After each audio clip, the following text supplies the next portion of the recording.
comenzar esta conferencia magistral. Hoy tengo el honor y el placer de presentarles al doctor Stephen Houlgate de la Universidad de Warwick en Inglaterra. El profesor Houlgate es autor de libros como Hegel, Nietzsche y la crítica de la metafísica del 86, una introducción a Hegel, libertad, verdad e historia del 91, el comienzo de la lógica de Hegel del 2006. Ha sido editor de Hegel y la filosofía de la naturaleza y el Hegel Reader del 98. También de Hegel y las artes del 2007 y Hegel, elementos de la filosofía del derecho de 2008. Él ha fungido como vicepresidente y presidente de la Sociedad Hegel de América, de Estados Unidos, y fue editor del boletín de la Sociedad de Hegel de la Gran Bretaña del 98 al 2006. El doctor Houlgate hoy nos va a presentar una ponencia que ya fue publicada en el Hegel Companion, titulada Essence, Reflexion and Immediacy in Hegel's Science of Logic, que se traduce como Esencia, Reflexión e Inmediatez en la Ciencia de Hegel. Ya espero que ya tengan una copia. Hicimos una traducción de este artículo al español para que puedan seguir la conferencia del doctor Houlgate. También el doctor Houlgate me dice que él con gusto está abierto a todo tipo de preguntas, no solamente exclusivamente sobre el texto. Si tienen alguna otra pregunta que él les pueda contestar sobre Hegel, pues con gusto lo hará. Entonces, sin más, le cedo la palabra al doctor Houlgate. Thank you. Please. Thank you, Ricardo. I'd like to express my great thanks to the organizers for this invitation. My first visit to Mexico. Everyone here okay? It's my first visit to Mexico, and I have thoroughly enjoyed myself. And so thank you very much for the invitation. Bueno, quiere darles las gracias a todos por estar aquí, al comité. Es su primera vez en México y lo ha disfrutado mucho. I'd like to thank Ricardo for the translation and for translating my thanks for him translating the paper. Bueno, él dice que está muy agradecido por que estén todos aquí. And finally, I'd like to thank Ricardo again, Javier, and Jared, who I think maybe not here now, for and others, but those three in particular, and Fernando, for extraordinary hospitality. It has been a real joy to be here. And I'm particularly thrilled to have been introduced to guacamole con chapulín, which is my absolute favourite, so I'm definitely going to introduce it to Britain when I get home. Okay, I think that's clear. Creo que eso no necesita traducción. Then I wanted to say very briefly, the paper is quite dense, I apologise about that, but there is an overall point to it. So I thought I would just very briefly say what the point is, in case you are wondering while I'm reading. The point is basically this: if essence is the truth of being, then it must be able to explain why being as such is there. Why there is quality, why there is quantity, why there is measure. And so this paper is really exploring in more detail how it is that essence itself gives rise to being in its immediacy. So that is the broad point of the paper. Ok, les pido una disculpa porque pues, la ponencia es un poco densa, pero él quiere decirnos cuál es el objetivo general de esta ponencia. ¿Cuál es?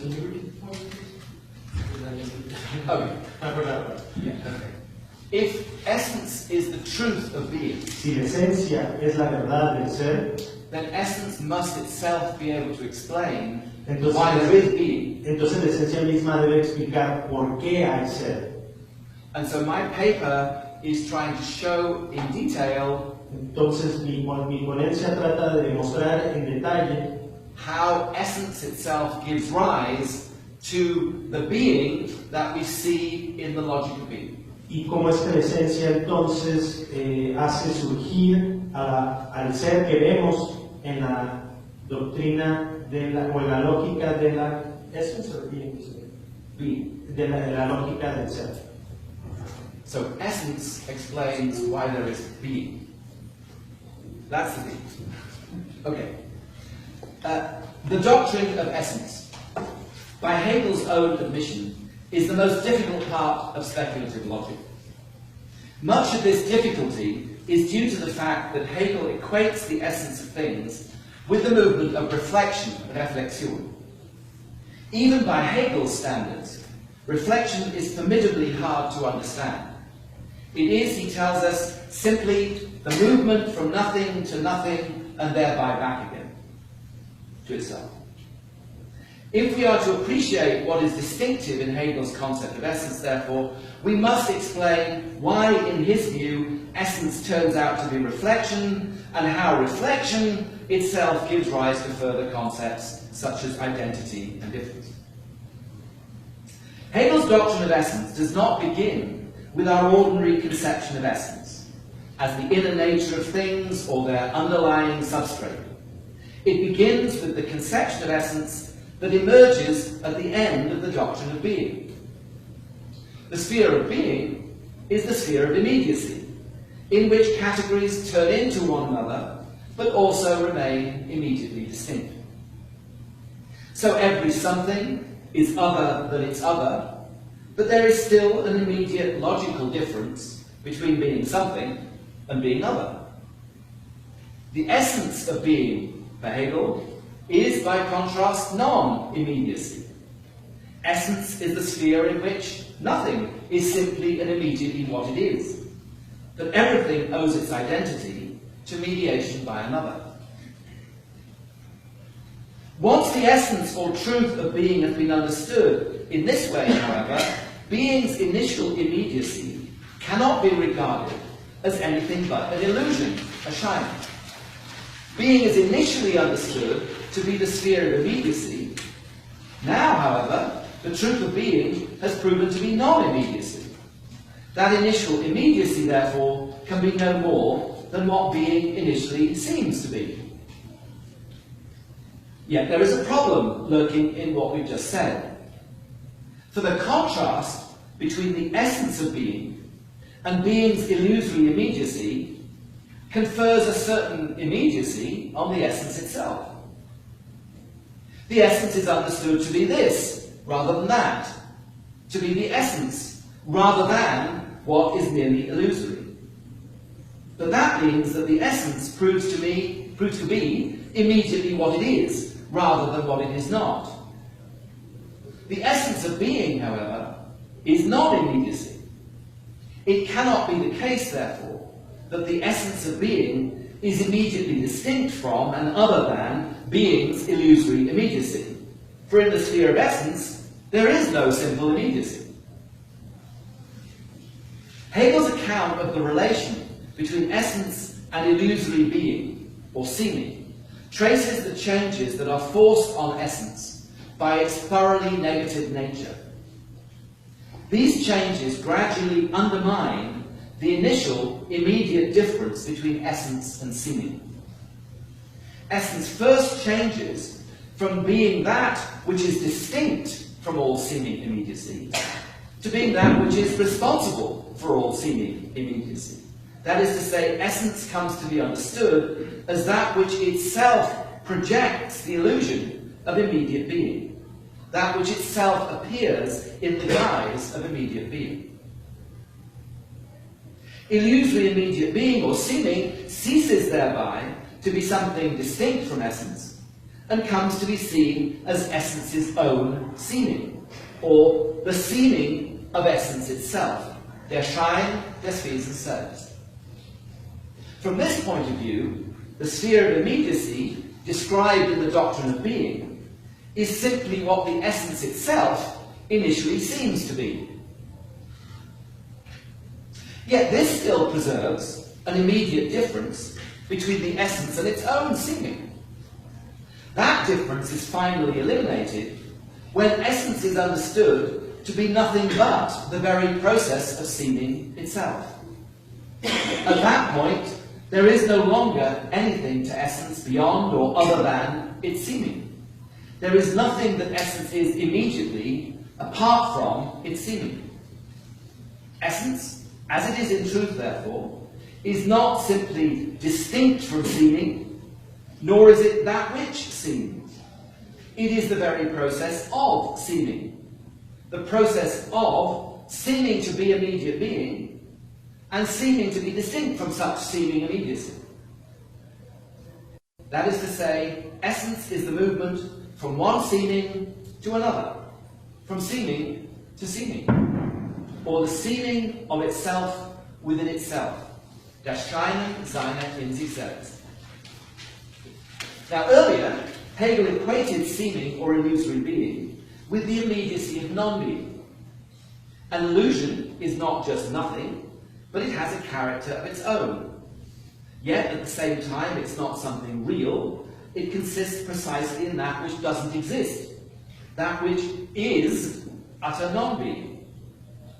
The movement from seeming to seeming is thus the movement from non-being to non-being, or, as Hegel also puts it, from nothing to nothing. When essence is understood as the sheer movement of seeming, therefore, it is understood as the movement of reflection, which Hegel's already defined as the movement from nothing to nothing. Now, this account that I've just given of the emergence of the idea of reflection is highly simplified. However, it serves one important function: to show that essence must be understood as reflection if its non-immediacy is to be taken seriously. For Hegel, being is the sphere of immediacy, and essence is the sphere of non-immediacy. That means that the essence of being cannot itself be something immediate. It thus cannot be something other than being, or indeed something other than being's seeming immediacy. All essence can be is the very movement of seeming itself. The movement from one seeming to another, and thus from non-being to non-being. I'm now going to examine what, if anything, emerges from the idea that essence is reflection. So we have essence properly with reflection. Now, as just noted, reflection for Hegel is the movement from nothing to nothing. Strictly speaking, however, reflection is not just the movement from one negative to another, but also the movement of a negative that is utterly self-negating. This is because it is the non-immediacy that cannot be even immediately that. Essence as non-immediacy cannot be simple immediate being, but can only seem to be. But nor can it be immediately distinct from such seeming immediacy, but it can only seem to be that too. By virtue of its non-immediacy, essence thus negates whatever immediate form it takes, and is utterly self-negating. As such, it is the movement of absolute negativity that Hegel calls reflection. Now this is, without doubt, a strange and unusual conception of essence. It appears to be very far removed from our more familiar way of conceiving essence as ground or substrate. If Hegel is right, however, it is the conception of essence that we're forced to adopt if we take seriously the idea that the essence of things is not simple immediacy. So we turn now to consider Hegel's account of the logic of reflection itself. What follows from the very idea of sheer negativity, of the self-relating, self-negating, reflexive negative? Hegel notes that in negating itself, the reflexive negative actually relates to and coincides with itself. in negating itself, it relates to and coincides with itself. In coinciding with itself, however, the self-negating, reflexive negative comes to exhibit the very quality it is supposed to lack, namely equality with itself or immediacy. The negative that coincides with itself is purely self-related, and so is just itself, not something else. And in this sense, it enjoys immediacy. The paradox here is that the negative comes to enjoy immediacy precisely because it lacks immediacy. The reflexive negative is not simply and immediately negative, because in the sphere of essence, there is no simple immediacy. The reflexive negative is thus utterly self-negating. It is the negative that is not just the negative it is. Yet precisely because it is self-negating, it relates to itself, coincides with itself, and thereby acquires the immediacy that consists in being equal with itself, in being nothing but itself.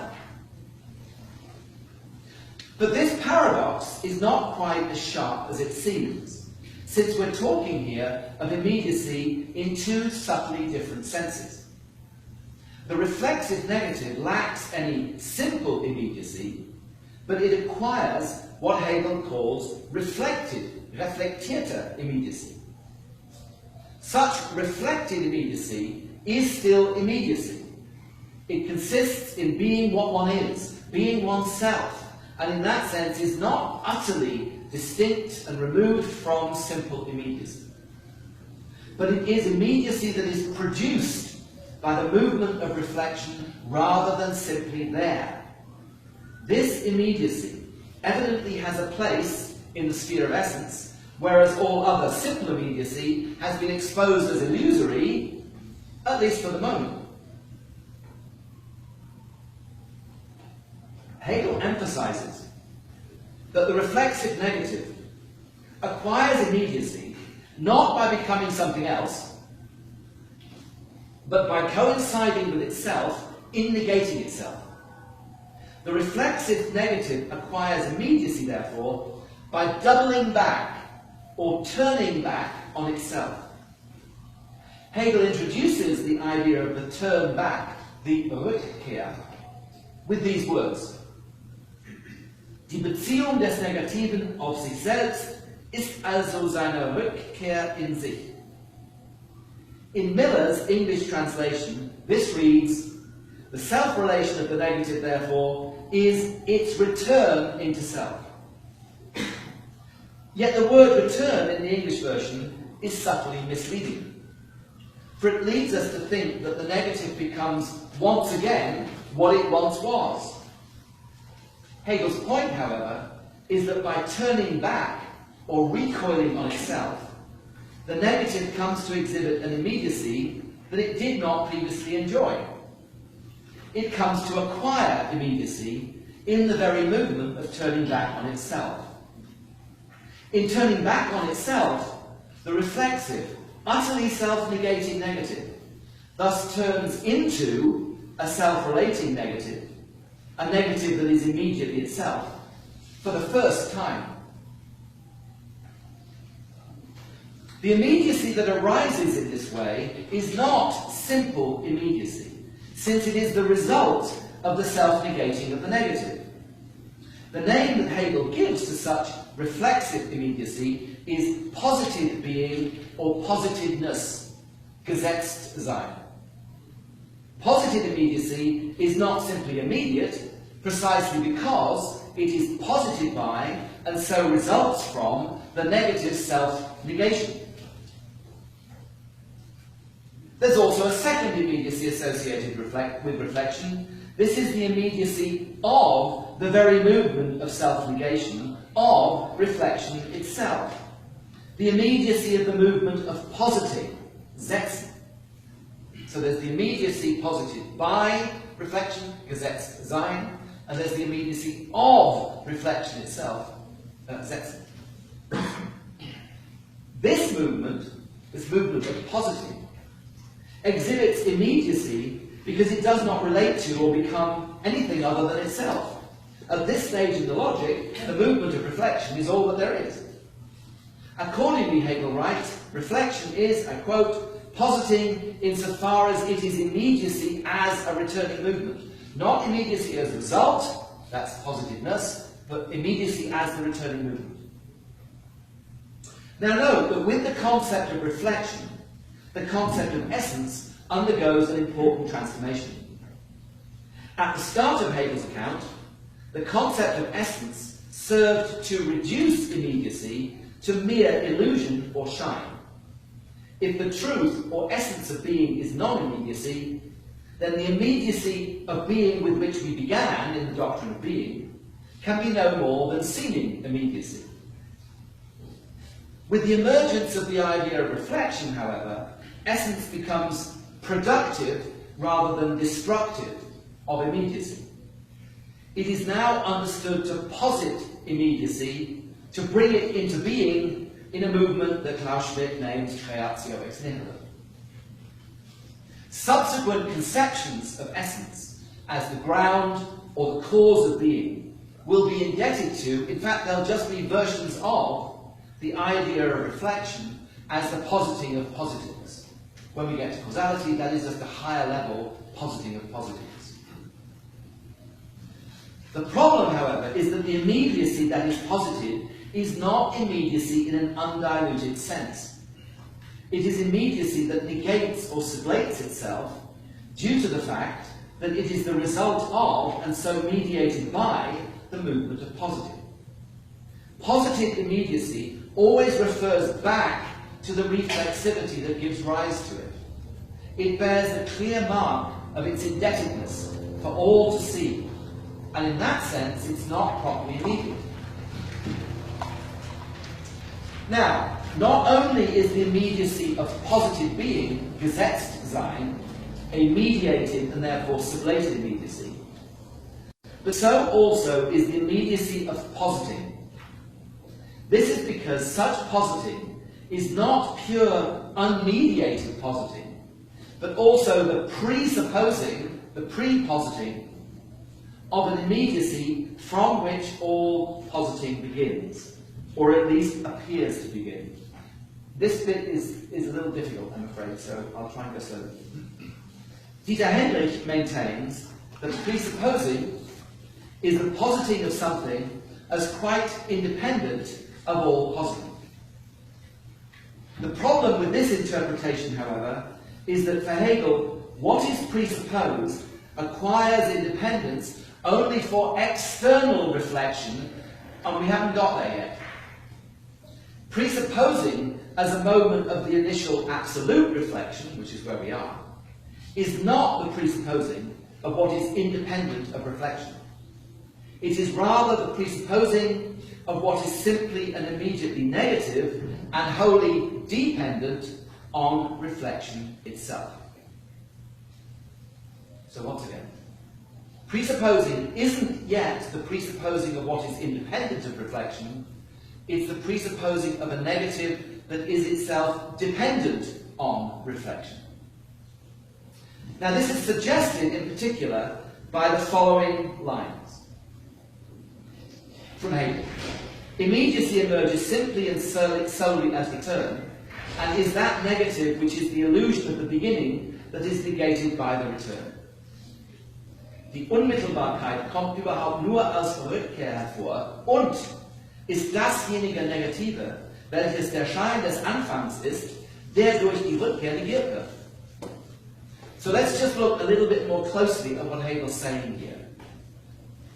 Hegel first reminds us that immediacy arises only in and as the movement of return. That is, in the movement wherein the reflexive negative turns back on and so relates to itself. He then goes on, however, to attribute immediacy to the negative that is the illusion of the beginning that is negated by the return. So on the one hand, immediacy is said to arise with the movement of return, but on the other hand, it's also said to constitute that from which the movement of return seems to begin.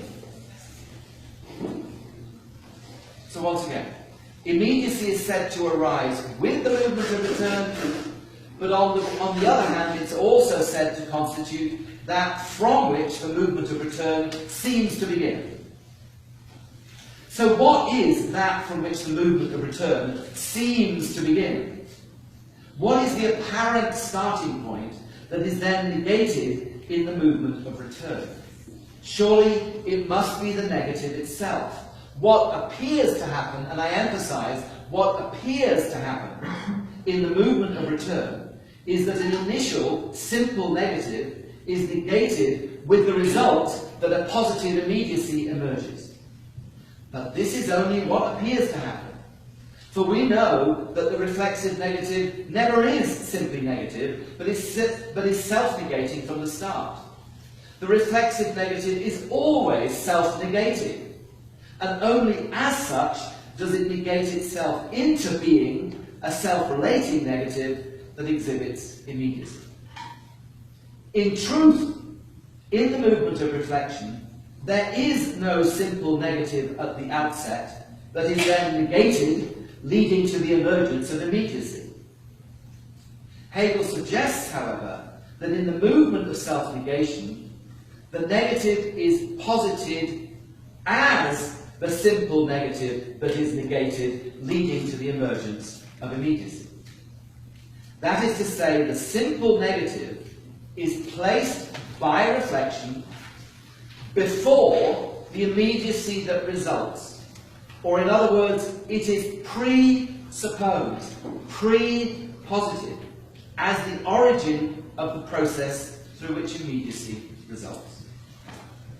The process of positing, therefore, is not purely the process of positing, for it is at the same time the process of presupposing the simple immediate negative, the negation of which gives rise to affirmative immediacy. Such affirmative immediacy, the result, thus arises as one side of a contrast. For as the reflexive negative negates itself, it comes to coincide with itself immediately, as opposed to being simply negative. The reflexive negative never was simply and immediately negative, but in the process of negating itself, it posits itself as initially simply negative, in contrast to the immediacy that emerges. The reflexive negative, one might say, thus comes to have been simply negative in the very movement in which it turns into affirmative immediacy. So once again, positing, which is the positing through pure negation of an immediacy, is not just that pure positing, because it's also a pre-positing of an immediate negative that was never there, but that necessarily emerges in the contrast, or as the contrast, with what arises. So the contrast emerges. There is positing and presupposing at the same time. And so the reflexive negative comes to have been immediately negative, retrospectively, as the new immediacy emerges. It's complicated, but if Hegel is right, there is nothing positing can be, nothing reflection can be, but that presupposing. Reflection has to be that presupposing as it is positing. Now, back to the text.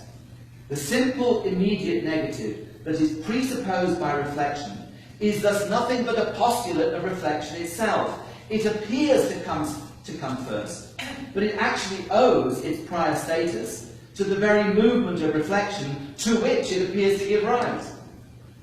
Hegel confirms this point in the following lines. I quote, "The immediacy that reflection, as a process of sublating, presupposes itself is purely and simply a positiveness, an immediacy that is in itself sublated, and that is not distinct from the return into self, and only is this movement of return."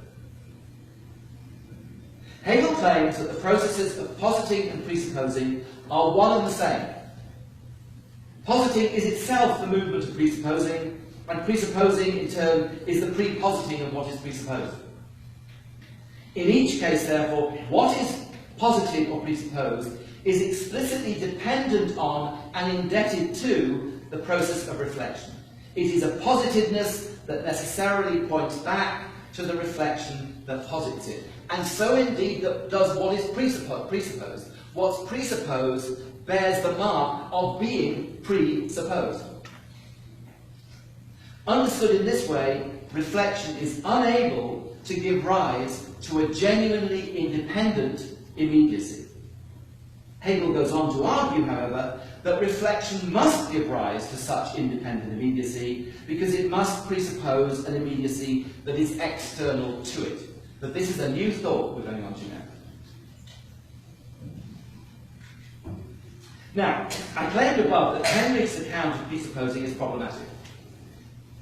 What is presupposed in absolute reflection is not something independent of reflection, but something explicitly negative. The immediate negative posited by reflection as that from which reflective positing appears to begin. Henry's account serves very well, however, to explain the transition from absolute to external reflection. Henry's argument goes like this. Insofar as reflection is not purely and immediately itself, is not pure positing, it must presuppose that which is not itself reflexive, that which is not merely posited by reflection. It must presuppose the negative of reflection. However, to the extent that what is presupposed really is the negative of reflection, really is non-reflexive, it must be non-negative, since reflection itself is utterly negative. The negative character of what is presupposed and its negative relation to reflection must therefore themselves be negated. Accordingly, what is presupposed by reflection as non-reflexive must be presupposed as wholly affirmative, immediate, and independent of reflection. As Henry puts it, I quote Henry, that which is positive is no longer only the negative of the positing essence, its negative character is itself negated. It is posited as independent, and is thereby precisely pre-posited, presupposed. And I think that's exactly right as an argument that gets us to external reflection. So this account, on my view, does not apply to presupposing as it occurs within absolute reflection, but it explains perfectly why reflection must become external reflection.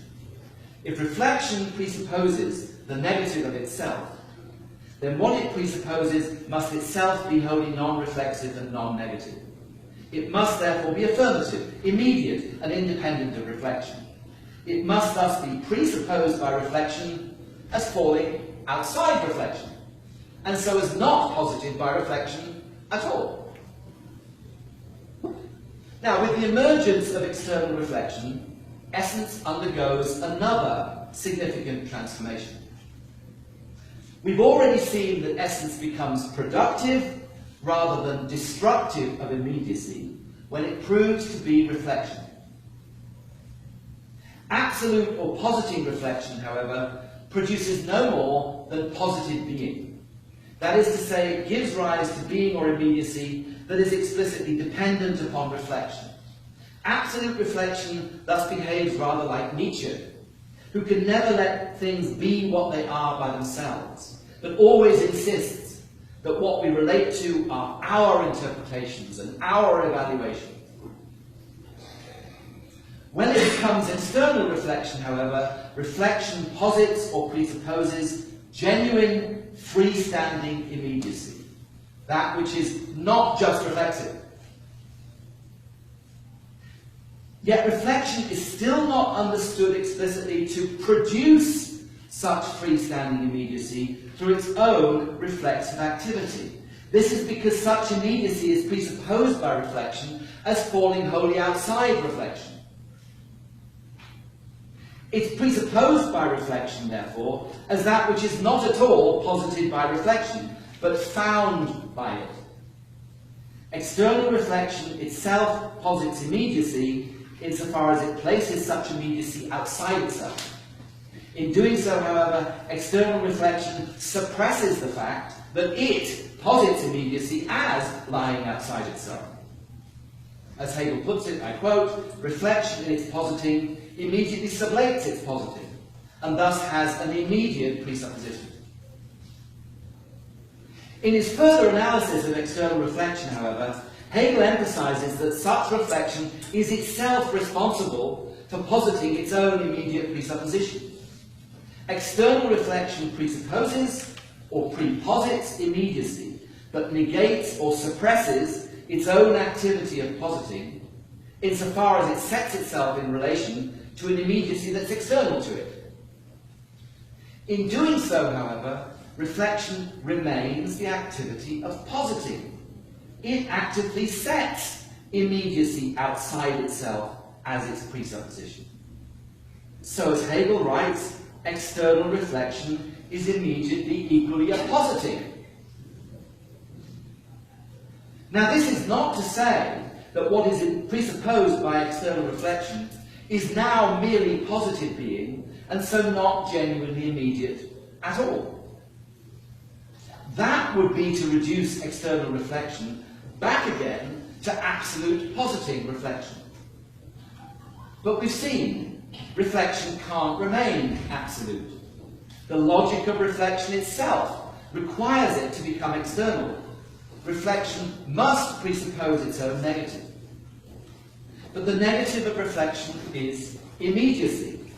So reflection must presuppose freestanding immediacy that is not merely positive being.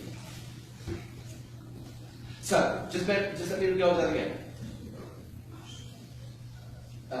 Reflection presupposes what's not reflective, what is immediate. It sets it outside itself, and so it, as it were, presupposes it is found. But reflection remains positive, and so what is external and independent is explicitly posited as such. Now you may say, aha, okay, then it's lost its independence. We're just back again with positive being. But no, we're not, because we've left that behind. We can't go back there. So what we get now is a new immediacy. An immediacy that is both external to reflection, not reflexive, immediate, and also at the same time, immanently reflexive. That's where the logic of reflection leads us. So, the negative of reflection is immediacy, so reflection must presuppose freestanding immediacy that's not merely positive being, and yet that immediacy is also explicitly posited as that. So Hegel's recognition that external immediacy is nonetheless positive immediacy doesn't undermine its status as genuine immediacy. It doesn't reduce it once more to merely positive being. Rather, it takes us forward to a new conception of immediacy and a new conception of reflection. In the section on absolute reflection, immediacy is merely posited by reflection, and so it's not properly immediate. In the section on external reflection, by contrast, immediacy is genuinely immediate, but falls outside reflection. Now, immediacy is understood to be genuinely immediate and reflexively posited at one and the same time. Being reflexively posited and constituted does not, therefore, prevent such immediacy from being genuinely immediate, but is precisely what establishes it as freestanding, genuine immediacy. This dramatically alters the relation between reflection and immediacy. For immediacy and reflection can now no longer be thought simply to fall outside one another. If immediacy is reflexively constituted as freestanding immediacy, and in its freestanding immediacy, then it must be reflexive in itself, without reference to any reflection that differs from it and stands in relation to it. In other words, reflection must now be understood to reside within freestanding immediacy itself, to be immanently constitutive of it, and indeed to be identical to it. In Hegel's words, The immediate is the same as reflection, and reflection is the immanent reflection of immediacy itself. When reflection is understood in this way, it's understood to be determining reflection, bestimmende Reflexion. Now, there is a tendency among some readers of Hegel to see in him what Wilfrid Sellers has called that great foe of immediacy. And this view of Hegel finds support, of course, in Hegel's critique of Jacobi. It also finds support, at the start at least, of Hegel's account of essence in the Logic. Hegel's account of reflection reveals, however, that he's not as hostile to immediacy as some of his readers have claimed. It is true that at the start of his doctrine of essence, Hegel shows simple, unmediated immediacy to be an illusion. But his account of reflection demonstrates that he accepts that there is mediated reflective immediacy in the world. Indeed, he argues that such immediacy is a necessity, since reflection, which is the truth of being, necessarily gives rise to immediacy. Furthermore, reflection gives rise not just to quasi-immediacy or positiveness, but to genuine freestanding immediacy. The negativity or reflexivity that forms the essence of things does not, therefore, reduce all immediacy to mere illusion. On the contrary, it turns out to constitute genuine independent immediacy itself. Now, the idea of an immediacy that is constituted by negativity, an immediacy that is thoroughly mediated, is bound to strike some readers as strange, if not incoherent. Yet Hegel has shown that the idea of such immediacy is made necessary by the very idea of essence itself. If essence is reflection, it must give rise to an immediacy that is reflexively constituted immediacy. Okay, positive being points back to the reflection that gives rise to it. External immediacy falls outside of reflection, but the new immediacy that we have no longer refers back to reflection and is no longer external to it. It is one with it. It is absolutely one with it. It's established by the self-negating reflexive negative. It's established by a negative that itself constitutes such immediacy in itself negating. Such immediacy thus constitutes, in simple self-relation without reference to anything else, such immediacy thus consists in simple self-relation without reference to anything else, other or beyond itself. It does not depend on or point back to any prior positing, but it stands alone as an independently subsisting immediacy. And yet it's not simple immediacy, not the immediacy we saw in the logic of being. It is reflexively constituted, and so immanently reflexive immediacy. The immediacy that constitutes, for Hegel, identity. What I'm going to do at this point, if you don't mind, is just skip the next little bit to save some time. But just to say, identity arises now as immanently constituted immediacy.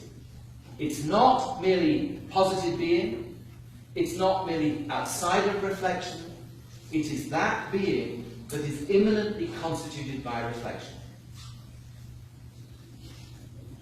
Identity arises, however, in relation to difference. And what I want to go on to is look at diversity, in which identity and difference are differentiated by their identity. So you can skip forward to the section on diversity. Let's move forward to the section on diversity. The essence of being, or what Hegel calls reflection, must take the form of diversity, which is a difference between separate identities. More specifically, the two moments that constitute diversity are identity and difference. Diversity belongs to the sphere of essence in Hegel's view, because identity and difference are not only bound together in their difference, but they differ by having separate identities. And this generates the following logical development.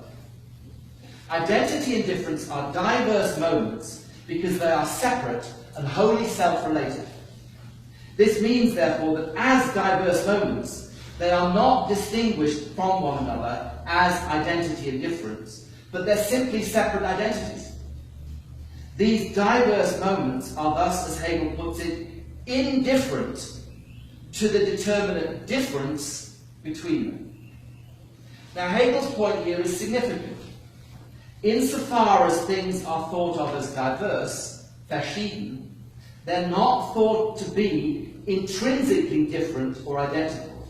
They're just thought to be various separate things. So whatever difference or identity there may be between them must therefore be what Hegel calls an external difference or identity. External identity, Hegel explains, is likeness, Gleichheit, and external difference is unlikeness, Ungleichheit. Diverse things, therefore, may be like or unlike one another, but as diverse, they're not intrinsically either. They are alike or unlike from the external point of view of a third party that compares, vergleicht them, a point of view to which the diverse things are themselves indifferent. Now, it's important to stress that likeness and unlikeness are external characterizations of the diverse. As such, they fall outside the sphere of reflection into self that constitutes the diverse themselves. Accordingly, likeness and unlikeness are not themselves constituted by reflection into themselves.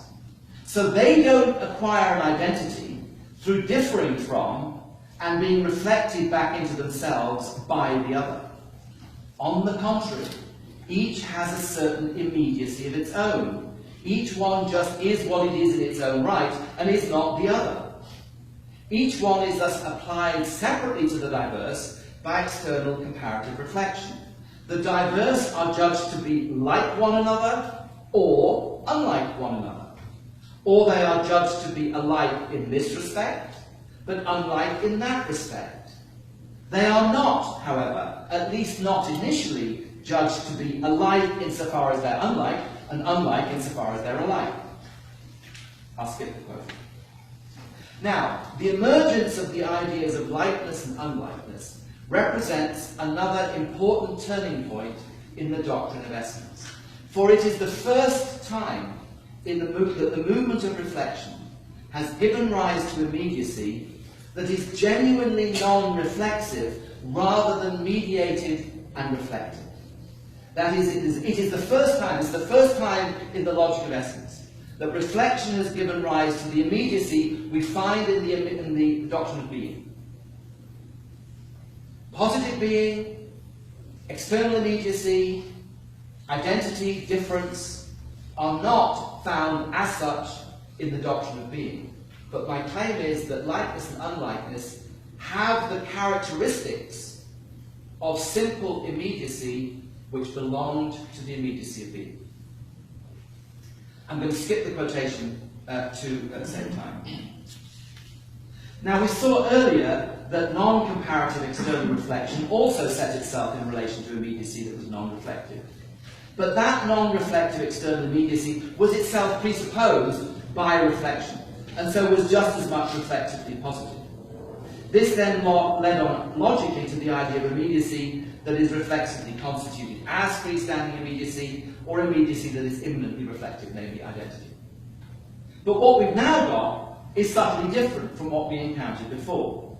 The external immediacy that emerges with diversity doesn't just fall outside presupposing reflection, it falls outside reflexively constituted immediacy. Likeness and unlikeness don't fall just outside reflection, they fall outside the immediacy constituted by reflection. They are a further immediacy beyond reflexive immediacy. An immediacy that, by being explicitly non-reflexive, returns once more to the immediacy of being. With diversity, therefore, reflection gives rise not just to the other as such of reflection, but also to the immediacy that consists in simply being this and not being that. Some words of qualification are, however, required. Earlier in the chapter, I said that in the sphere of essence there is no simple immediacy. This is still true if by simple immediacy we mean immediacy that's not generated by reflection in any way at all. But we've now seen that reflection itself gives rise to the simple, non-reflexive immediacy found in the sphere of being. It does so by negating or sublating itself and turning itself into that which falls outside itself and outside its own reflexive immediacy. That is to say, reflection produces simple, non-reflexive immediacy by becoming wholly external to itself. Identity and difference are both reflected back into themselves and their separateness by their relation to one another. And in this way, reflection constitutes a sphere of reflection into self. At the same time, reflection sets itself outside the sphere of interiority as external identity and difference, or likeness and unlikeness. It is this activity whereby reflection externalizes itself in the very process of constituting inner identity that produces the immediacy of being alongside reflected immediacy.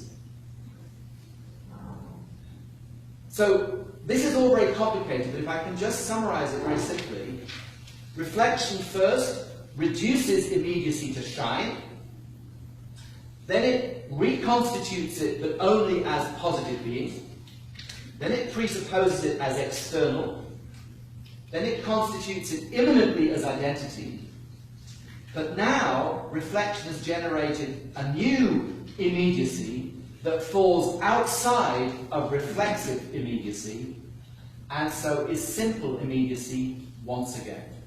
An immediacy characterized by being this and not being that. In that way, reflection regenerates the immediacy of being. I think, for sake of argument, I'm going to skip the next section because I want to. What I'm going to do is just briefly refer you to. Okay, if you go to the very end of this section, just before reflection of the concept, the very end of the section, and then come back 2 paragraphs. There are 2 paragraphs that I won't read, but they're on existence and necessity. And I just want to draw your attention to the fact that immediate being proper reappears in the logic of essence with existence, existence, and also with necessity. It actually also reappears with Gegensatz, because Gegensatz differs from diversity by involving the distinction between that which is and that which is not. So once simple immediacy has been reconstituted by essence, it plays a fundamental role in subsequent categories, in Gegensatz, in existence, and in necessity. And maybe I'll just reread you the passage on necessity to show you what I mean.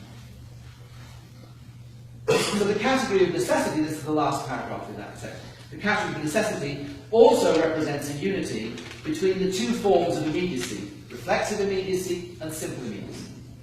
And indeed a unity of reflection as such and of being. Absolute necessity, for example, is understood by Hegel to be being that is because it is.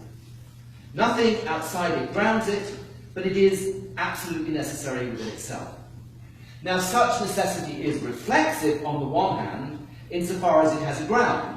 It is because it is. At the same time, it has its ground within itself and its own being, and so is in fact simple immediacy. It is, quite simply, because it is. It is both. It is because it is, and it is because it is. And both of those belong together for Hegel as one unity is absolute necessity. Absolute necessity is thus as much, I quote now, as much simple immediacy or pure being as simple reflection into self or pure essence. It is this that these 2 are one and the same. The unity of essence of being is then also found in substance, and importantly in the concept itself. Okay, I'll read this last section and then that will finish. In the sphere of being, categories immediately pass over into one another. Something, for example, immediately proves to be other than something else, and the other proves to be other than the something.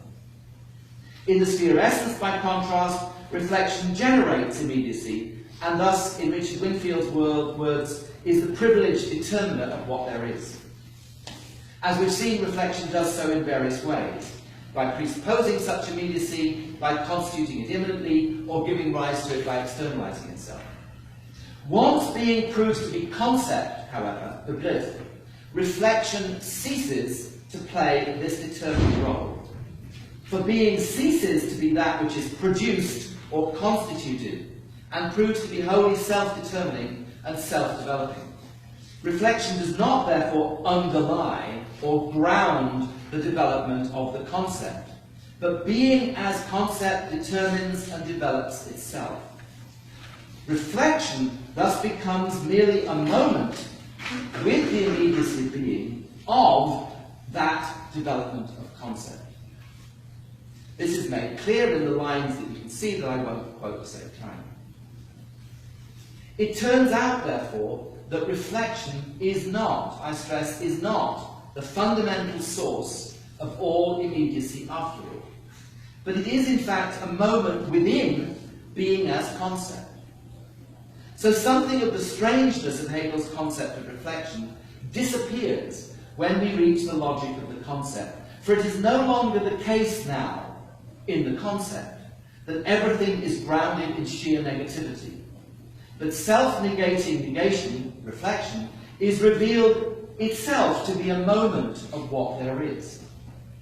Reflection taken by itself is indeed the movement of absolute negation, and it does produce the determinations that we've seen, such as identity and difference. The truth is, however, that reflection does not constitute or ground the whole, but like the immediacy of being, is but one aspect of that whole. Now it's important to note that reflection turns itself into the thoroughgoing unity of being and essence. Reflection itself turns itself into being as concept. A unity even deeper than that found in substance, since it is one in which reflection has given up its determining role. In so doing, therefore, reflection turns itself, qua reflection, into a moment of that thoroughgoing unity of being and essence. Reflection does this because it's the process of self-negation, and so constantly turns itself into that which is not simply reflexive. Reflection negates itself by constituting reflexive immediacy, by becoming external to itself in the form of simple immediacy, and by becoming a moment of the concept. At the start of the Logic of Essence, Hegel writes that the truth of being is essence. The true character of essence then turns out to be reflection. Reflection in its initial absolute form has priority over the being it posits. It is the active positing of such being. The lesson of the logic of reflection, however, is that reflection does not preserve its initial form, because it is initially self-negating and self-sublating. As it develops logically, therefore, reflection undermines its own priority. It undermines its own authority, and it reveals itself together with the various determinations to which it gives rise to be a moment of being as concept.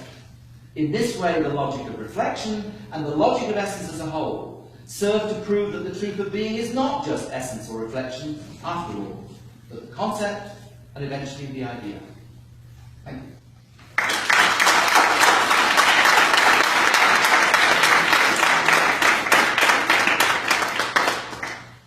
Agradecemos mucho al doctor Houlgate por su presentación y ahora tenemos el micrófono para preguntas.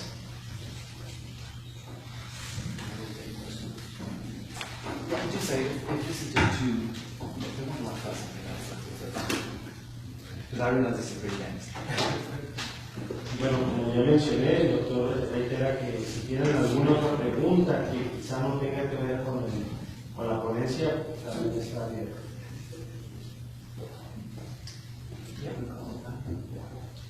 Just one brief question about how it is that the notion of absolute necessity can be an immediate notion of the logic of being. If absolute necessity is because it is, it's already unfolded in between what it is and why it is, even though it is because of itself. That's true. It is because it is, but it is because it is. So it is because it is, but what's the because? What's the ground? Well, it is its own ground. And remember, we haven't yet got the notion of causality, so this will turn into the notion of causa sui. But we don't have that yet. So the point about absolute necessity, and it's a brilliant point, actually. What Hegel's saying is that if you focus simply on absolute necessity, and you don't yet invoke the notion of causality and substance, which you can't do, you just have necessity, then you're right, you have more than just simple being. You have a being that's mediated, but it's mediated by nothing but itself. So it is because itself, but what's that because? The because is just its own being. And that's why absolute necessity is itself completely compatible with a certain contingency, because absolute necessity is grounded in its own being, and yet it is grounded in its own being. And this is, of course, another reason why the very notion of absolute necessity, for Hegel, underdetermines what he thinks it will turn out to be.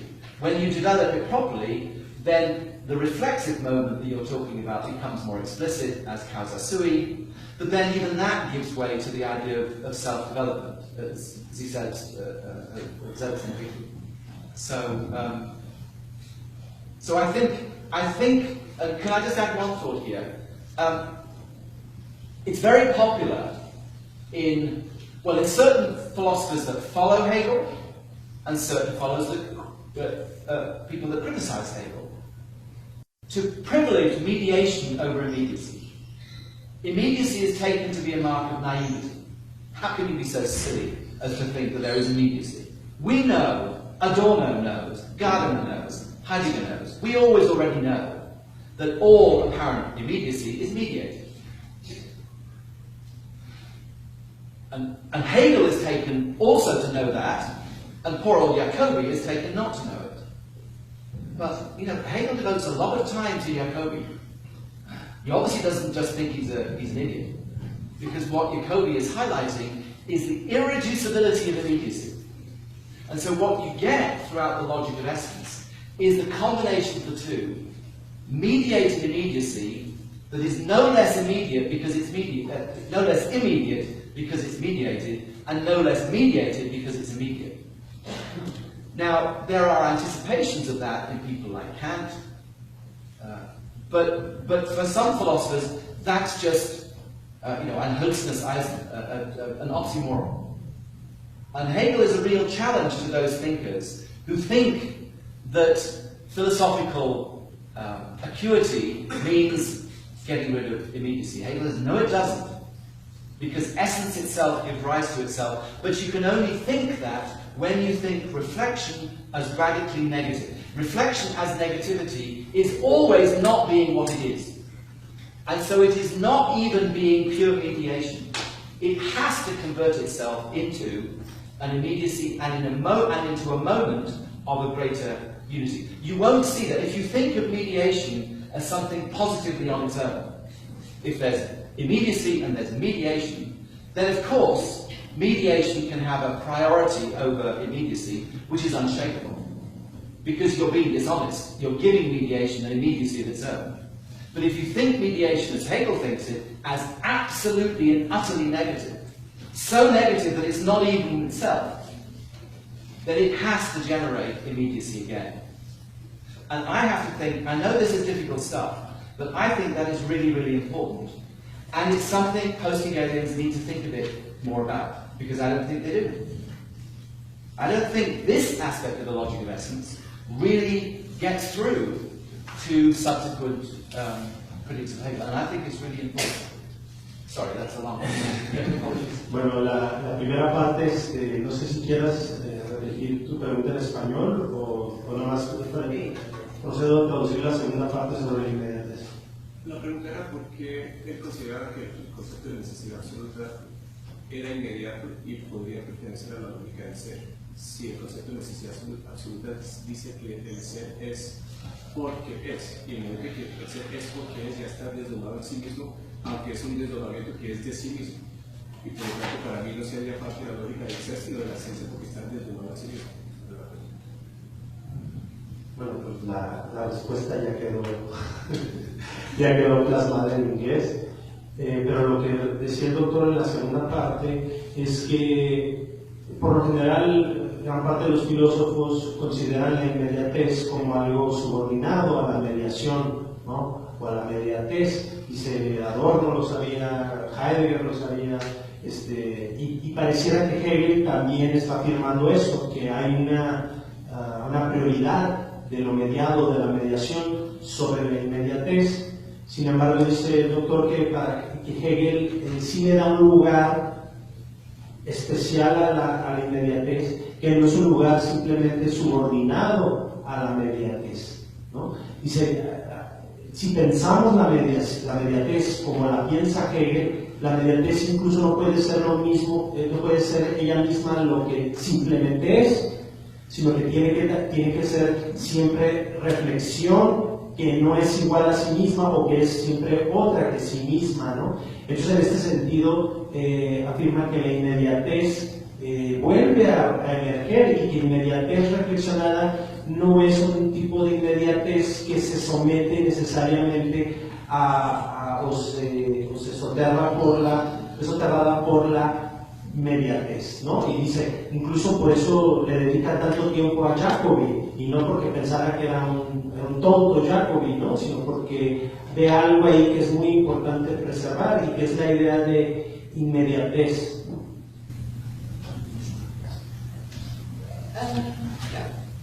I have maybe 2 questions or 3.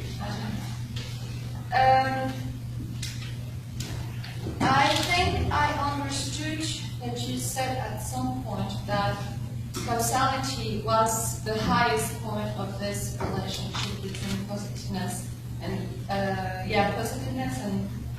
positing and positiveness.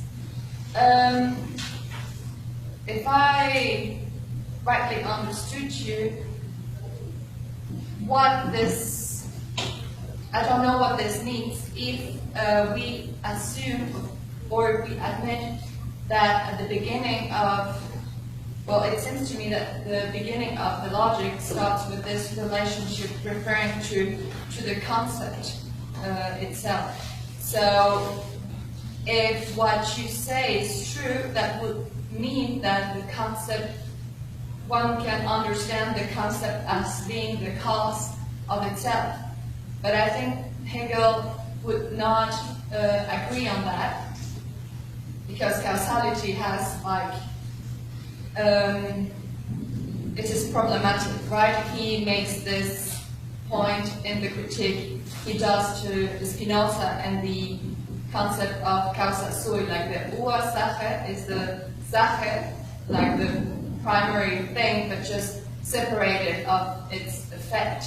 So positing and being positive could be not understood in this terms, because that would mean that the cause and the effect, the posited and the what posits is like differentiated.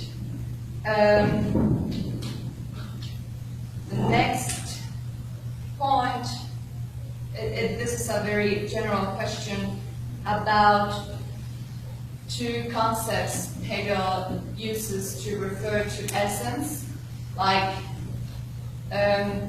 essence as gewesen, like this relationship he established when he says that essence is the truth of being, because essence is gewesen. So the passage, it's like a playing with words with this participle of the verb. It lies in the past. Yeah. So that makes me think about what he also says in these passages from being to essence, and he uses this term erinemo, which is I don't remember. Maybe I don't put attention enough that I didn't hear that you use or develop this concept. Could you eventually say something about this concept of original in relationship to what you exposed? And well, yeah, I think that's it. Saida, si fueras tan amable de repetir tu pregunta en español, por favor, para mí.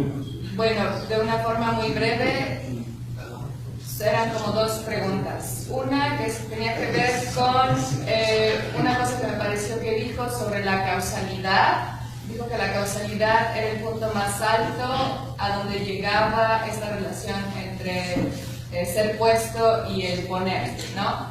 Y mi pregunta era ¿qué tan válido es decir eso si por un lado Hegel critica el concepto de causalidad y por el otro esta relación de poner y ser puesto es uno de los rasgos característicos del concepto mismo? Si lo que Houlgate dijo es correcto, Houlgate estaría estableciendo una identidad entre el movimiento causal y el concepto. Y bueno, ahí yo veo un problema porque Hegel critica el concepto de causalidad, sobre todo cuando critica a Spinoza y el concepto de causa suya. Y la otra cosa que dije, bueno, le pedí si podía desarrollar el concepto de recuerdo que Hegel moviliza cuando pasa del ser a la esencia, en pocas palabras. Preguntas. Gracias. Okay,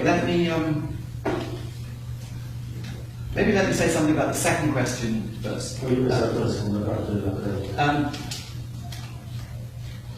Hegel makes reference to Erinnerung in the introduction,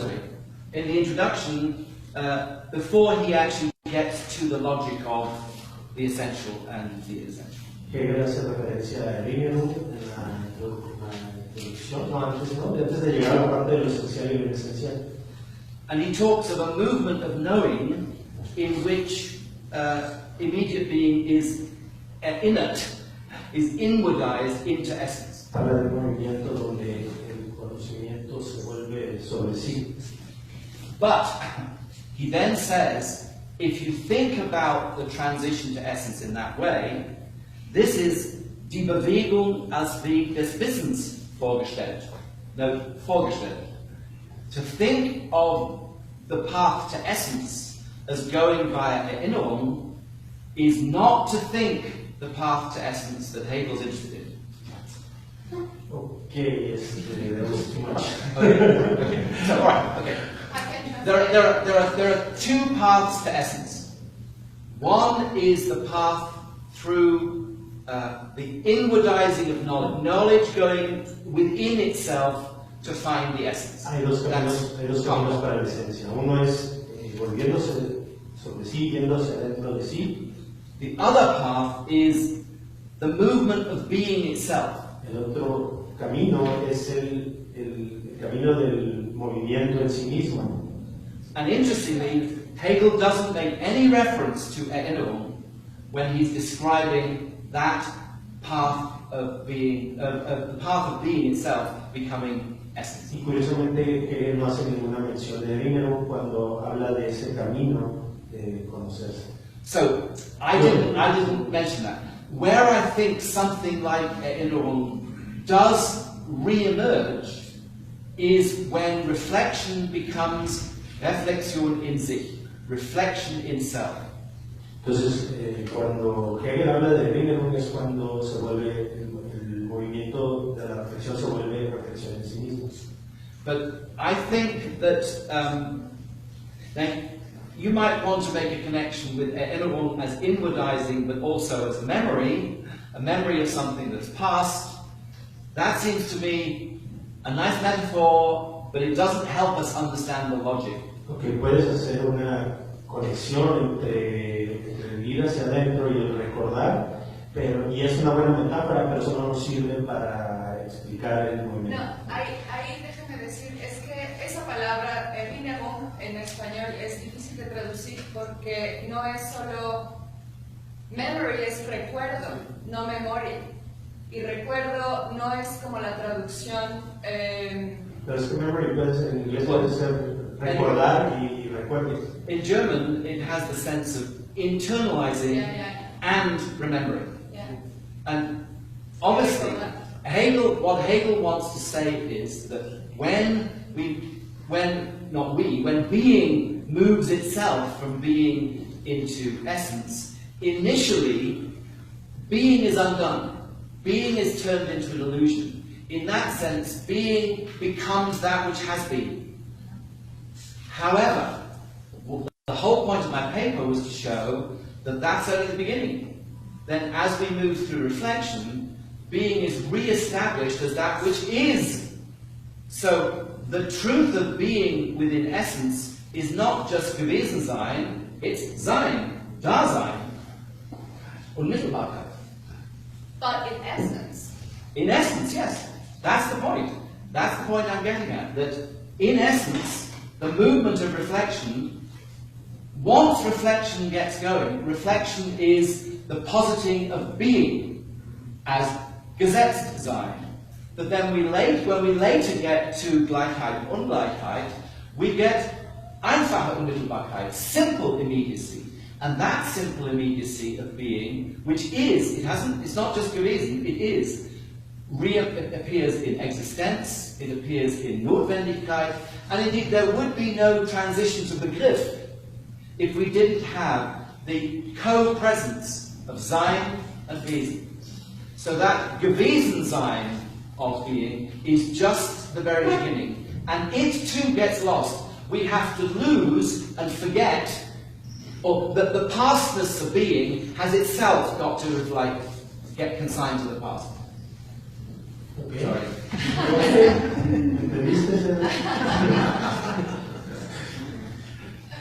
Okay, right. Causa sui. No, Hegel, you're absolutely. Hegel would not and does not say that the concept is causa sui, because causa sui belongs in the logic of essence. But what is really interesting, and I think actually this does come up with Spinoza, and I think Hegel doesn't see this. I don't think actually Hegel is as good a student of Spinoza as he thinks he is, because one of the things that Spinoza, if I can just say, can I say, well, you said that, okay. I think Hegel is not as good on Spinoza as he thinks he is. Con respecto a la causa sui, él cree que Hegel no es tan buen lector de Spinoza como él quiere ser. Right, so a couple of words on Spinoza. For Spinoza, obviously every finite mode is caused by a previous finite mode. Para Spinoza, cada modo finito es causado por otro modo finito previo. However, each finite mode has and exercises a causality of its own. Sin embargo, cada modo finito ejerce una causalidad Of its propia. own.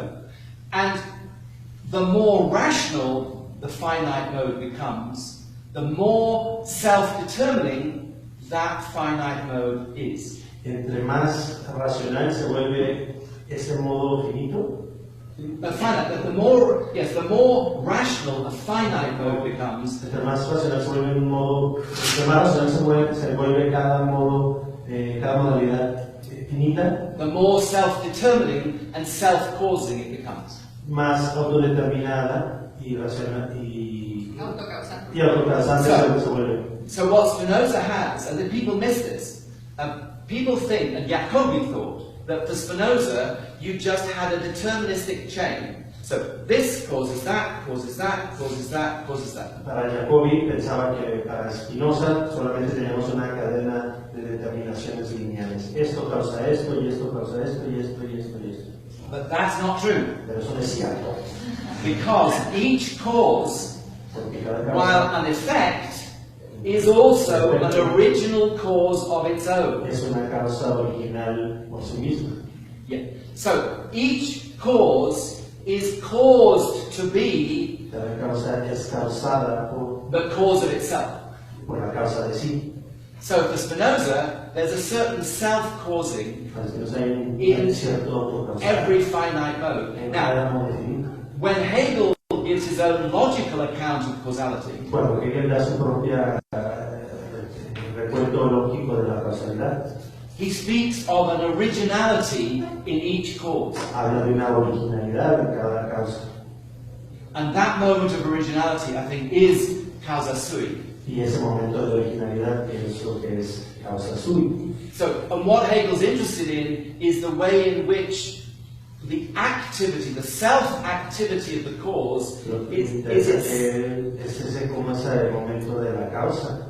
the self-causality of the cause is itself Es en sí misma. partly an effect of something else. So the activity and the passivity are one. De tal modo que la actividad y la pasividad son una misma.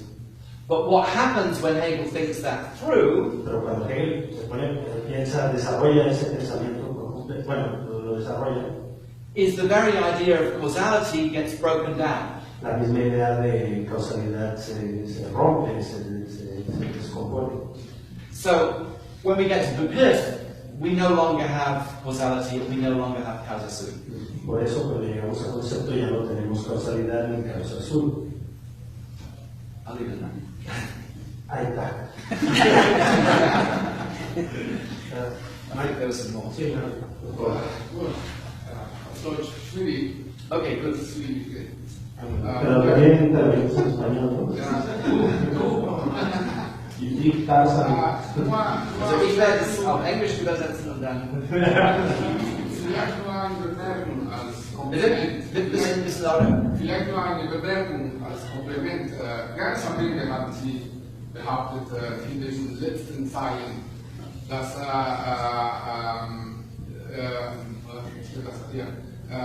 dass Reflexion ist ein Moment des als Begriffs. Ja. Des als Begriffs. Als ein Moment des als Begriffs. So, Noch ein Moment des Begriffs. Ein Moment des Begriffs. Ja, okay. Ich verstehe das. Nur vielleicht, das ist das Komplement und das finde ich zur Erläuterung für uns. Vielleicht ob Reflexion nur ein Moment des Begriffs ist. Weil es fällt noch ein Stück weiter, bis zum Begriff. Und wir müssen betrachten, dass zuerst das Sein, die Struktur des Seins ist die Struktur der Unmittelbarkeit. Die Struktur des Wessens ist die Struktur der Mittelbarkeit. Ja. Und ganz am Ende, die Struktur des Begriffs ist die Struktur der Selbstmediation, Selbstvermittlung. Ja. Und das, denke ich, das fällt hier und das ist ganz einfach so behauptet. Und ich glaube, wenn wir die Entwicklung weitermachen, kommen wir zur Selbstmediation. Das ist nicht nur Reflexion, sondern ich behaupte so, Selbstreflexivität. Okay. Selbstreflexivität. Und aber es ist auch, will ich nicht sagen, dass Reflexion nicht nur ein Moment ist, sondern es ist okay, das kann auch so sein, aber wenn wir das so sagen, dass Reflexion ein Moment des Begriffs ist, nur weil der Begriff ganz am Ende sich als Selbstreflexivität. Aber Sie übersehen dabei, dass Unmittelbarkeit auch dazu gehört. Also ich habe nichts gegen Selbstvermittlung, aber Selbstvermittlung ist nicht auf einfache Reflexion zurückzuführen. Zur Selbstvermittlung gehört sowohl Reflexion als Moment und auch Unmittelbarkeit als Moment. Und daraus entsteht eine neue Kategorie, eine neue Seinsart, nämlich Selbstentwicklung. Bueno, yo solamente quería yo apuntar como complemento a un señalamiento que el profesor hace al final y que este complemento creo que puede aclararnos a todos un poquito más, ¿no? ¿De qué se trata? ¿No? Pues el profesor señala que la reflexión es un momento, la reflexión que pone aquí es del ser como concepto. El ser ein Moment des Seins als Begriff. Entonces ahí no sé si eso iba a traducción. Entonces dice que es un momento del concepto. ¿No? Le digo que sí, mi duda era, perdón, de pronunciar mi duda era si en qué sentido se puede afirmar que es solo o es un momento del concepto, porque les decía yo, bueno, que ahí necesitamos un poquito precisar porque sabemos o de acuerdo si consideramos el desarrollo lógico en Hegel, la estructura del ser es la estructura de la inmediatez, la estructura de la esencia, la estructura de la mediación. Decía yo, y tenemos aquí que considerar, en un escrito, que al final, cuando llegamos al concepto, pues se trata de automediación. Entonces, si estamos hablando de reflexión, yo decía que al final del desarrollo pues, llegamos a que se trata de autorreflexividad.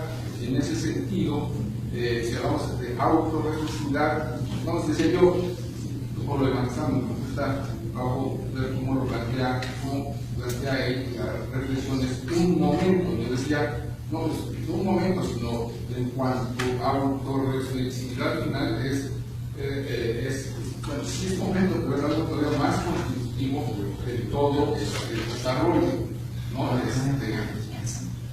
El profesor, yo no sé si habla inglés como alemán,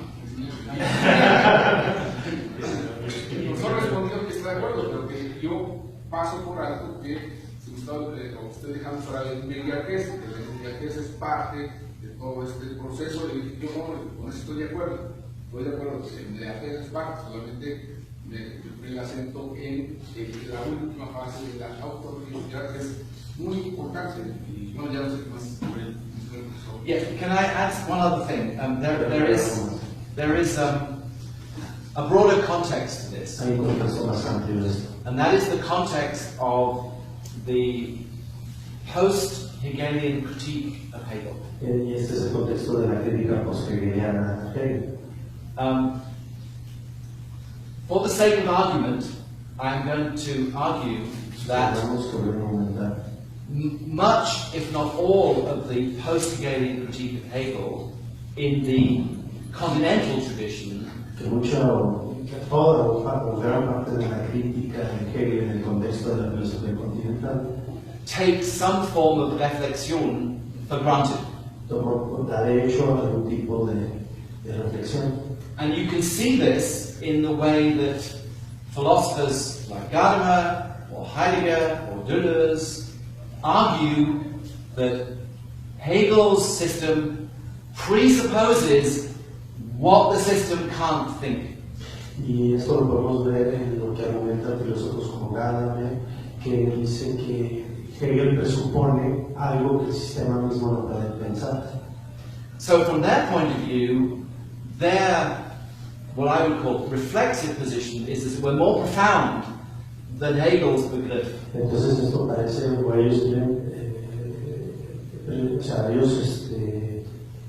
suponen que su forma de reflexión es más profunda que la reflexión de Hegel. I want to argue it's exactly the opposite. Y yo quiero decir que es exactamente lo opuesto.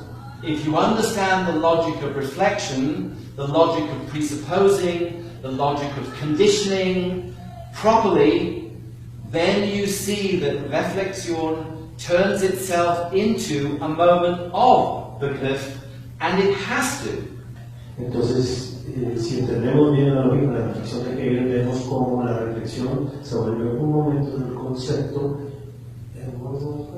The movement of reflection, which includes presupposing, conditioning, must turn itself into a moment of Begriff.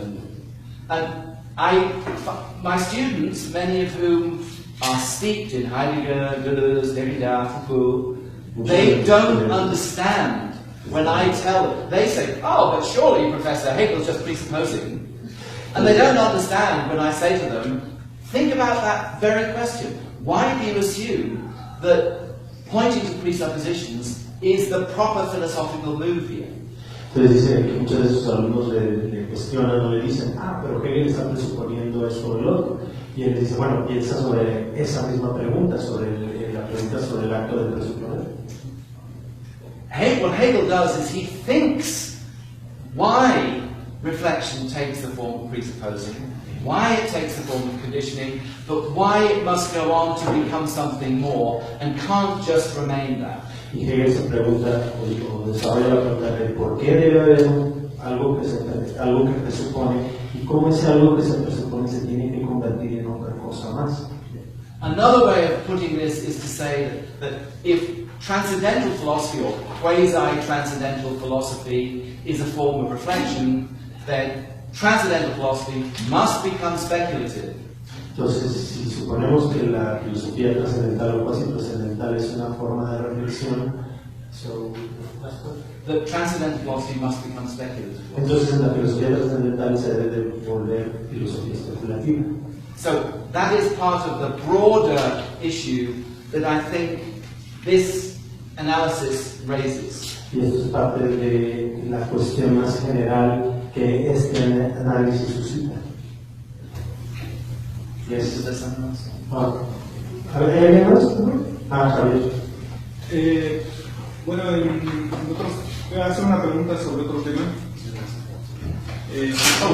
En otros trabajos suyos sobre el fundamento, sobre la obra de Hegel como una obra antifundacionalista,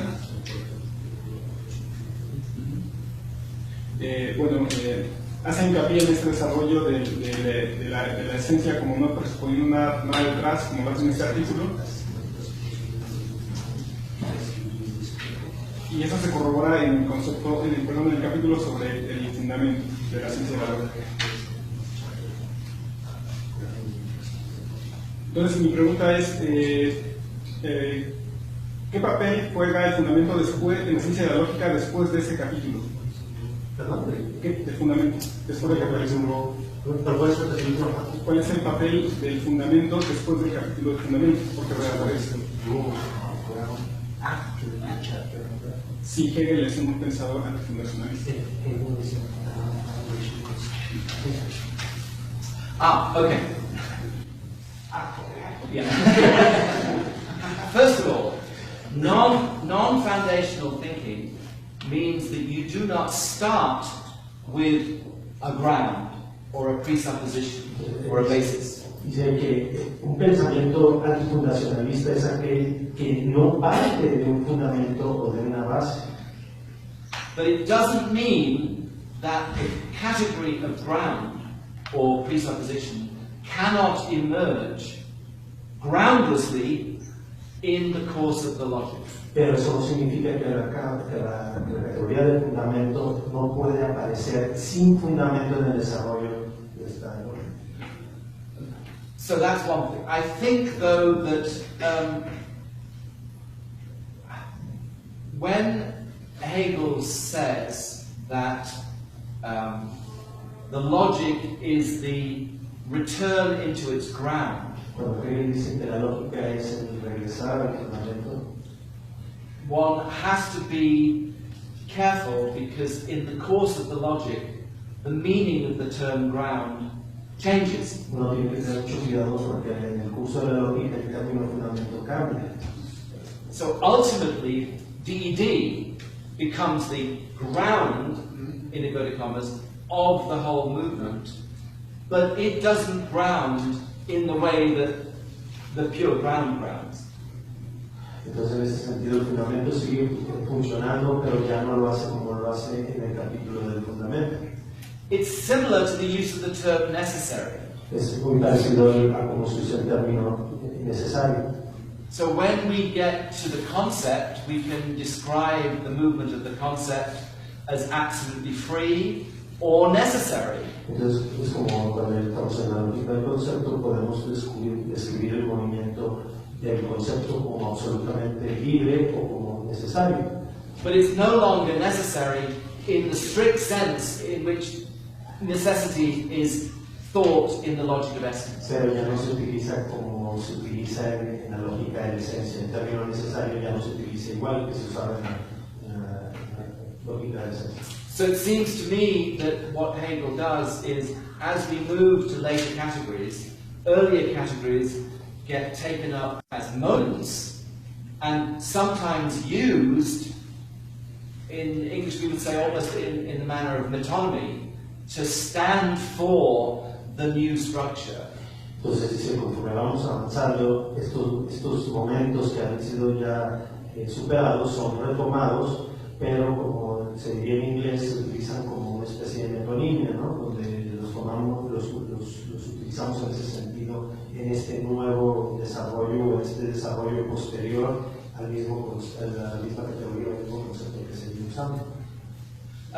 Might I make one other? The other, actually, ground is another interesting place at which reflection becomes immediate, actually. Entonces, esto es curioso porque también en el fundamento es otro lugar donde el fundamento se convierte en algo inmediato. That's why in formal ground you have the same content, the same immediacy repeated twice. Es por eso que en el fundamento formal, ¿sí? Formal, yeah. Tenemos que ambos lados de la ecuación en el fundamento son lo mismo. But then in real ground, you have a complete indifference between two immediate contents. Pero ya en el fundamento real tenemos una completa indiferencia entre dos contenidos distintos.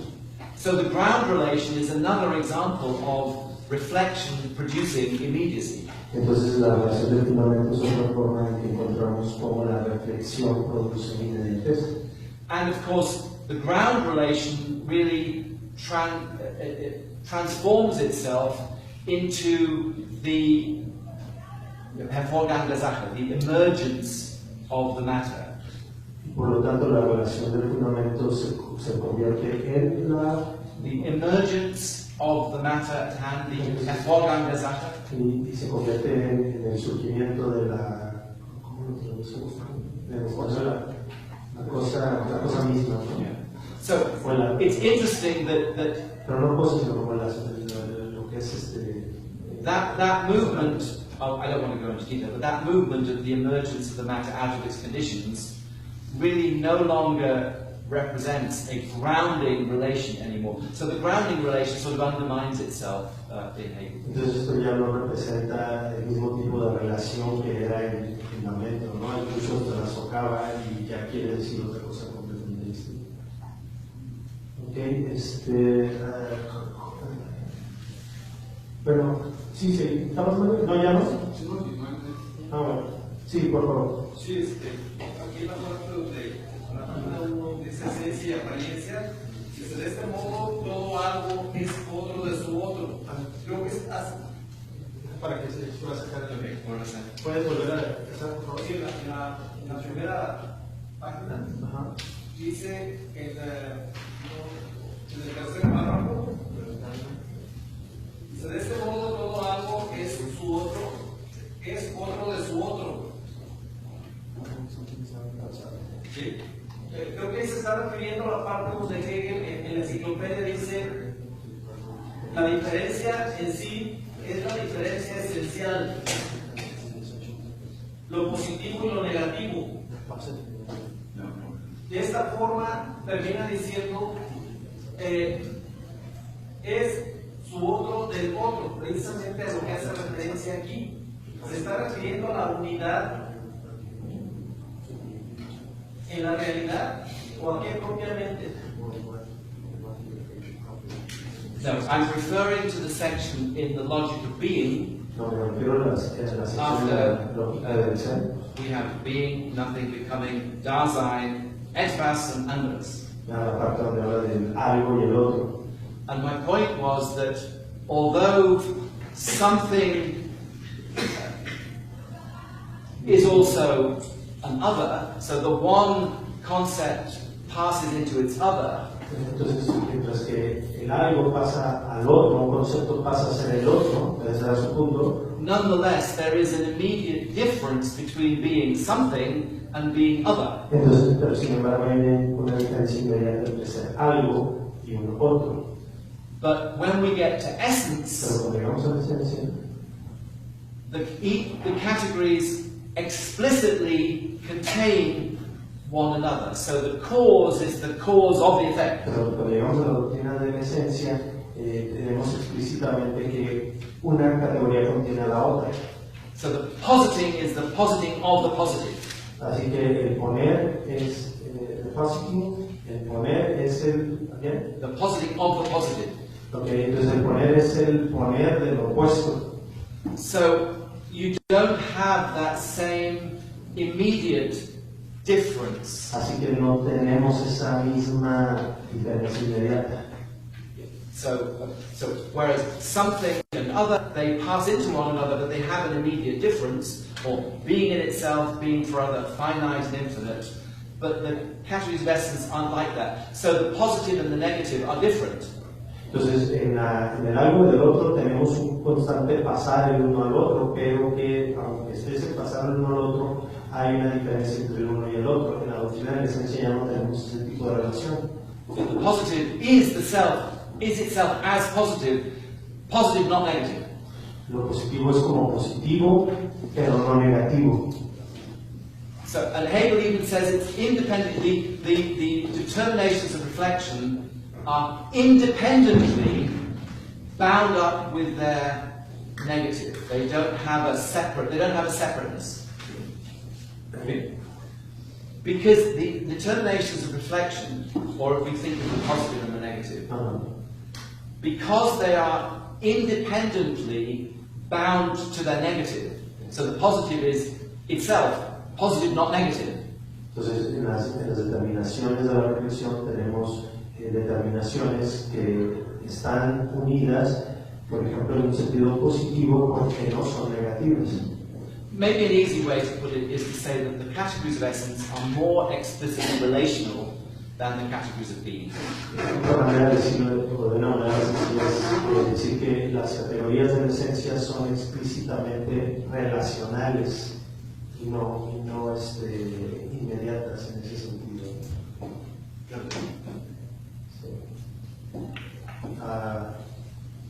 Just relating back to the previous comment that you made about the autonomy, couldn't one apply what you just said about the autonomy of the concept to the science of logic to the concept of immediacy itself in such a way that immediacy, neither the logic of essence nor the logic of the concept will reappear in the same way as it appeared in the logic of being? Es básicamente lo que acaba de hablar sobre la metonímia de los conceptos y lo que sufren los conceptos, el cambio que sufren la ciencia de la lógica. Si no se puede aplicar esta metonímia al concepto mismo de inmediatez y que viene en contra de la tesis que está exponiendo hoy, de tal manera que la inmediatez que surge supuestamente de la lógica de la esencia no puede ser la misma inmediatez de la lógica del ser.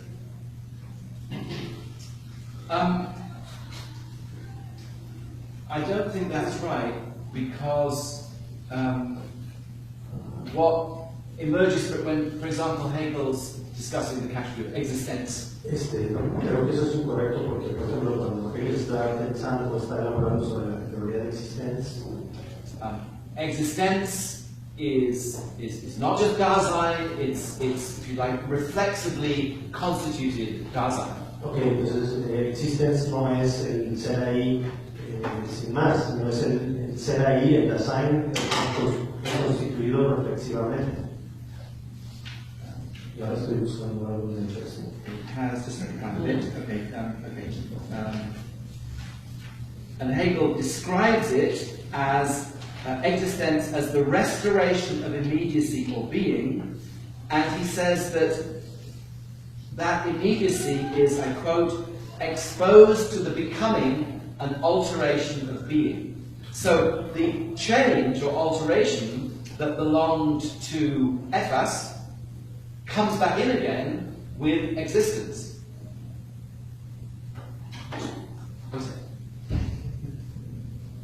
Hegel says of existence Hegel dice de la existencia that it is exposed to the becoming and change of being. So the point is that through the movement of reflection, when it gives rise to existence, it brings back the change and becoming that belong to something in the logic of being. And if it brings back something, it must bring back everything else. The quality, quantity, measure. quality. Medida, gracias. But now as a moment, so now quality, quantity, and measure aren't just there. They are the result of the movement of reflection. But they're not reduced to mere illusion. Hegel's logic of essence doesn't say that quantity is a mere fiction, it's an illusion. It shows how even quantity, quality, and measure have to be understood to arise through the movement of reflection. And then when we get to concept, they will have to be understood to arise through the development of the concept, and so to belong to mechanism and chemism.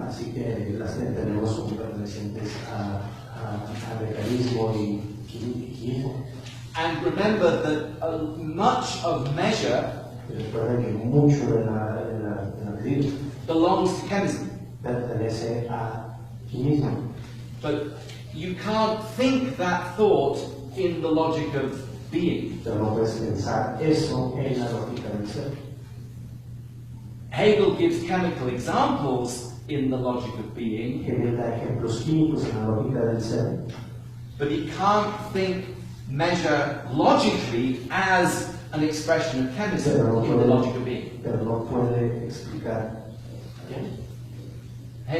Hegel gives examples from chemistry in the logic of being, but he can't and doesn't think measure logically as an expression of chemism there. No puede explicar la medida como la expresión del quimismo ahí. Only later in the logic of the concept después en la lógica del concepto can, as it were, measure be explicitly chemical. Puede ser la medida explícitamente química. So even there, in the logic of the concept, measure comes back. Entonces, incluso ahí en la lógica del concepto, la medida regresa. And if measure comes back, quantity and quality. Y si regresa la medida, entonces también calidad y cantidad regresa. ¿Okay? Bueno, ya no sé si hay alguna otra pregunta.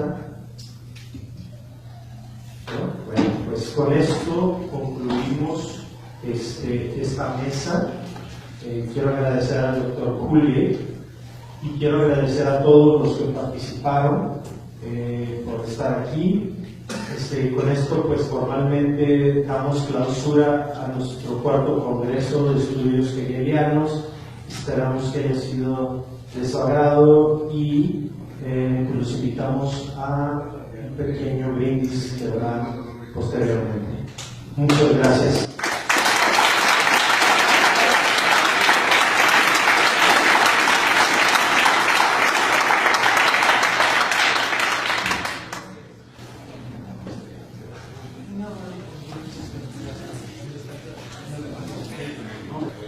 This is us saying goodbye. This is the last Goodbye. conference. Okay, goodbye. It's very nice to be here, and I look forward to the next time.